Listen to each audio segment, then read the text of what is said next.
Assalamualaikum warahmatullahi wabarakatuh. Kami dari kelompok 5 akan mempresentasikan strategi pembelajaran modul 9 dan 10. Perkenalkan, nama saya Siti Rohmah. Perkenalkan, nama saya Nur Hayati. Perkenalkan, nama saya Ira Fatmawati. Perkenalkan, nama saya Rifka Maulidinia. Selamat menyaksikan teman-teman. Welcome to the Base Face Network.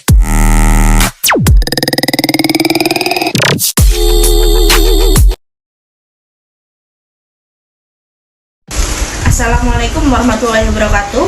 Yang pertama yang saya akan jelaskan adalah modul 9, kegiatan remedial dan kegiatan pengayaan. Dalam bagian ini saya akan membahas tentang pengertian, tujuan, dan fungsi kegiatan remedial. Sebelum saya membahas pengertian kegiatan remedial, saya akan membahas satu pertanyaan yang sering kita pertanyakan dalam kegiatan remedial, yaitu apakah pemberian HER atau ujian ulang pada siswa-siswa yang memperoleh nilai formatif yang kurang memuaskan itu termasuk kegiatan remedial? Untuk memperjelas pertanyaan tersebut, mari kita kaji terlebih dahulu tentang pengertian remedial. House Webster College Dictionary pada tahun 1991, remedial diartikan sebagai intent to improve poor skill in specific field. Remedial adalah kegiatan yang dilaksanakan untuk memperbaiki keterampilan yang kurang baik dalam suatu bidang tertentu. Kita kaitkan dengan kegiatan pembelajaran. Kegiatan remedial dapat diartikan sebagai kegiatan yang dilaksanakan untuk kegiatan pembelajaran yang kurang berhasil. Saya akan lanjutkan pada pembahasan tentang topik tujuan dan fungsi kegiatan remedial. Secara umum, tujuan kegiatan remedial adalah sama dengan kegiatan pembelajaran biasa, yaitu membantu siswa untuk mencapai kompetensi atau tujuan pembelajaran yang telah ditetapkan sesuai dengan kurikulum yang berlaku.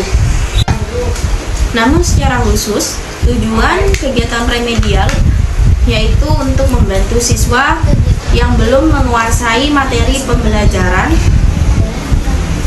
kegiatan pembelajaran tambahan. Yang kedua, saya akan membahas fungsi dari kegiatan remedial tersebut. Ada 6 fungsi dalam kegiatan remedial. Yang pertama adalah fungsi korektif, yang kedua fungsi pemahaman, yang ketiga fungsi penyesuaian, yang keempat fungsi pengayaan, yang kelima fungsi akselerasi, dan yang terakhir adalah fungsi terapeutik. Selanjutnya kita akan membahas tentang perbedaan dari kegiatan remedial dan pembelajaran biasa. Saya akan kaji perbedaan kegiatan remedial dari pembelajaran biasa dengan menganalisis komponen-komponen yang ada pada suatu pembelajaran. Komponen-komponen tersebut adalah tujuan, materi, kegiatan pembelajaran, dan evaluasi. Yang pertama, tujuan pembelajaran. Dalam pembelajaran biasa, tujuan dirumuskan guru itu berlaku untuk semua siswa, jadi bersifat klasikal. Sementara dalam kegiatan remedial, tujuan pembelajaran yang dirumuskan guru itu bersifat individual. Yang kedua, materi pembelajaran. Materi pelajaran dalam pembelajaran biasa itu sama bagi semua siswa. Sedangkan akan dibahas dalam kegiatan remedial akan berbeda dengan siswa yang satu dengan siswa yang lainnya sesuai dengan kesulitan yang dihadapi. Yang ketiga, kegiatan pembelajaran. Dalam kegiatan pembelajaran biasa yang berpartisipasi adalah semua siswa.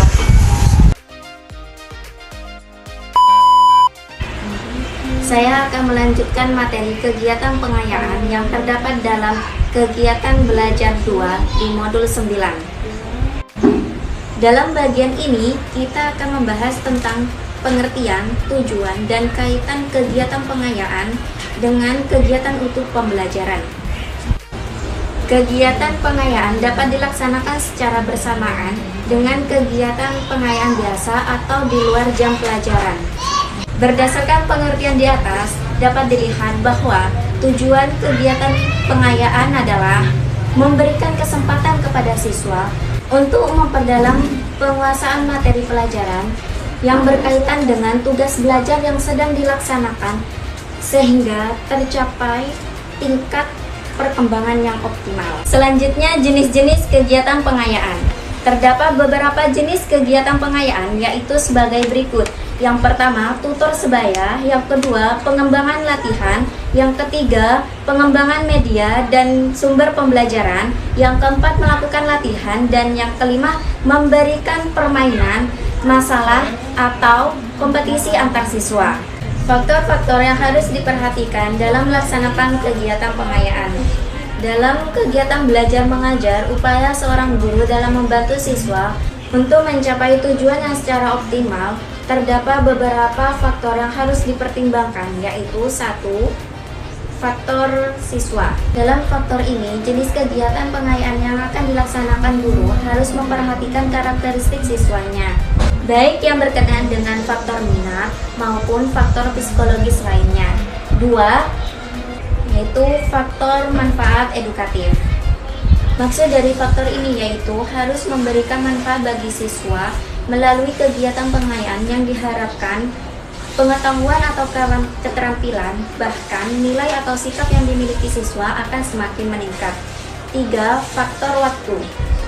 Seperti yang telah disampaikan sebelumnya bahwa kegiatan pengayaan diberikan untuk mengembangkan potensi yang dimiliki siswa dengan memanfaatkan kelebihan waktu, sementara siswa lain masih melaksanakan kegiatan remedial. Apabila siswa yang lambat telah menguasai kompetensi yang sudah ditetapkan, maka kegiatan pengayaan secara terprogram akan segera berakhir. Assalamualaikum warahmatullahi wabarakatuh. Saya akan meneruskan tentang materi yang akan kita bahas, yaitu modul 10 dalam KB1. Kami akan membahas tentang hakikat pengelolaan kelas. Pengertian pengelolaan kelas yaitu yang disebut juga dengan classroom management, yang didefinisikan pengelolaan kelas ini dapat dibagi menjadi dua, yaitu pendekatan otoriter dan pendekatan permisif. Yang disebut dengan pendekatan otoriter yaitu pendekatan sebagaimana tugas guru untuk memelihara atau menciptakan suasana di dalam kelas melalui kedisiplinan siswa. Kebalikan dari pendekatan otoriter yaitu adalah pendekatan permisif, yang sebagaimana kegiatan pengelolaan kelas yang menjadi tugas guru untuk memberikan kebebasan kepada siswanya. Menurut Weber pada tahun 1977 mengemukakan 3 hal dalam perbedaan atau pengertian dari pengelolaan kelas. Yang pertama adalah serangkaian kegiatan guru yang dilakukan untuk mendorong tingkah laku siswanya yang diharapkannya dan meninggalkan sifat-sifat yang tidak diinginkannya. Pendekatan ini juga disebut dalam modifikasi tingkah laku siswa. Kedua adalah serangkaian kegiatan guru yang dilaksanakan untuk mengembangkan hubungan interpersonal dan emosional yang positif. Dan yang terakhir, yang ketiga adalah pendekatan serangkaian yang dilakukan guru yang dilaksanakan untuk menciptakan dan memelihara organisasi yang efektif. Dari ketiga pengertian pengelolaan kelas tersebut, tidak ada satupun yang lebih baik kecuali dalam pengelolaan kelas yang sesuai dengan kondisi kelas tersebut. Perbedaan pengelolaan kelas dari pembelajaran yaitu proses pembelajaran yang efektif dan efisien akan terjadi apabila kondisi kelas itu sangat kondusif dan mendukung. Yang termasuk dalam pembelajaran yaitu melakukan diagnosis kebutuhan siswa, menyajikan pembelajaran, juga memberikan informasi dan juga pertanyaan, dan yang terakhir adalah mengemukakan atau hasil dari belajar siswa. Pengertian pengelolaan kelas yaitu segala kegiatan yang dilakukan guru untuk menciptakan dan memelihara kondisi kelas supaya pembelajaran bisa efektif. Dan yang terakhir, saya akan membahas tentang pentingnya pengelolaan kelas dalam pembelajaran. Sebagaimana tadi kita sudah bahas, pengelolaan kelas itu sangat penting dalam pembelajaran yang efektif. Pengelolaan kelas itu adalah aspek penting yang harus kita lakukan sebelum kita memulai pembelajaran di dalam kelas. Pengelolaan kelas yang efektif juga akan menghasilkan pembelajaran yang efektif. Saya akan melanjutkan modul 10 kegiatan belajar 2 tentang penataan lingkungan kelas. Penataan lingkungan kelas merupakan upaya mengatur ruang dan fasilitas di dalam kelas agar mendukung proses belajar mengajar yang efektif.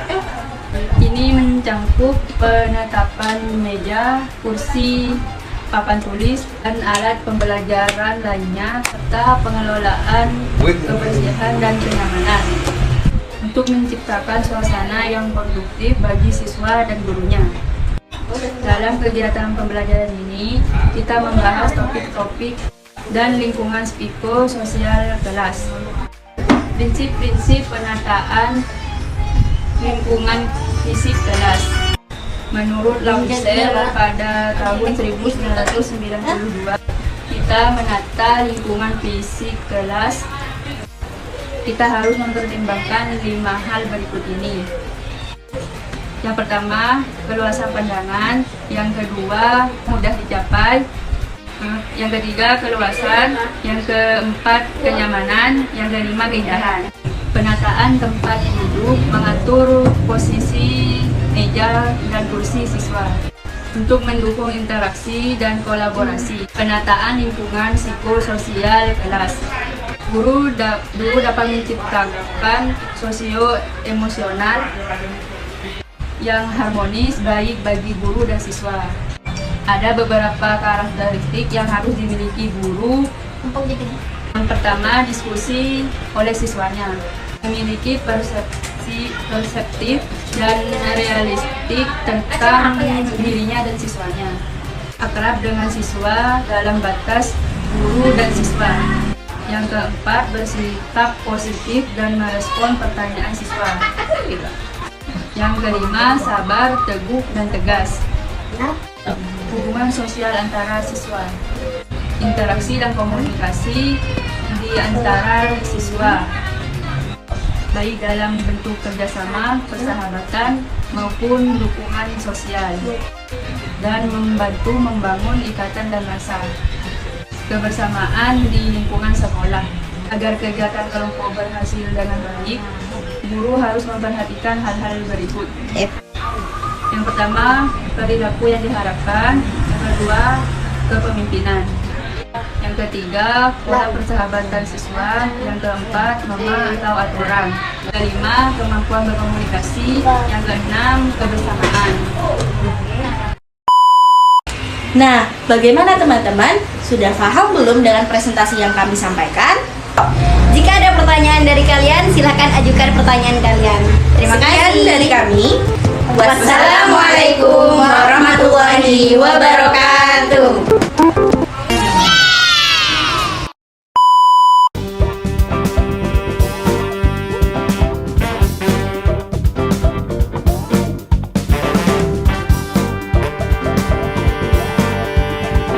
A few moments later. Apa lu ngeliatin gue emang gue? 2 hours later. Selak coba.